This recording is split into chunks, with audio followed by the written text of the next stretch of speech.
Alors, comment est-ce qu'on fabrique les vêtements upcyclés? En tout cas, moi, ma méthodologie, c'est une rencontre avec un vêtement que soit je chine, soit en vente aux enchères ou en fripe. Donc d'abord, c'est un coup de cœur avec une pièce que je considère comme rare. C'est-à-dire qu'il faut qu'elle ait une coupe particulière, il faut qu'elle ait une griffe particulière ou une matière. Donc d'abord, c'est ça, c'est la matière première, c'est-à-dire que c'est mon support. C'est un peu comme si, au lieu de prendre une toile blanche comme un créateur, moi j'avais déjà une toile de couleur, de matière, etc. Et dessus, l'idée, c'est de réinventer un langage.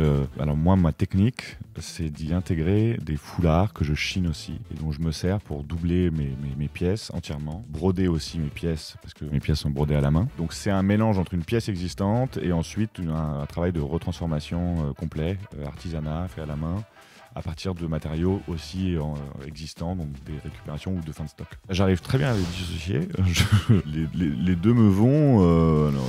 Je vais pas rentrer dans le technique. Il y en a un qui est plutôt dans le gaming, si je me trompe pas, et puis moi que j'ai beaucoup suivi quand j'étais plus jeune, et puis l'autre qui est assez pointue, je trouve, dans son regard sur la mode. Je l'ai vu au César, elle est plutôt très pointue et il me dérange pas du tout, au contraire, je trouve que ça participe à un mélange. Moi-même, je suis un hybride, c'est-à-dire que je viens de l'architecture, vers la mode, et puis il participe aussi à cette multi-plateforme et que tout ça soit plus transversal, plus mélangé. Je ne peux pas me permettre de leur dire quoi que ce soit. J'ai été moi-même un ayatollah du vêtement noir, plutôt dans des tendances même japonisantes.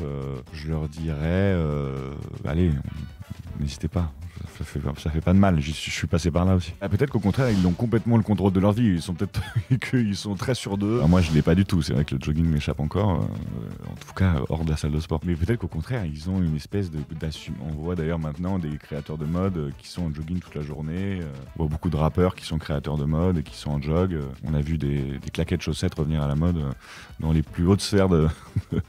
Donc bon, plus rien me surprend. C'est une très bonne question. Moi, c'est vrai que j'ai une admiration pour Dries Van Noten. J'aime bien ce raffinement dans les mélanges, dans les rencontres, Il vient de faire une collection de parfums que je trouve absolument incroyable. Il a fait vraiment moi qui suis designer à la base, je trouve que tout le design des flacons est formidable. Et je trouve que voilà, il me touche. Ses boutiques sont belles, l'univers est canon. Ça me touche. Voilà, c'est le raffinement que j'aimerais espérer atteindre.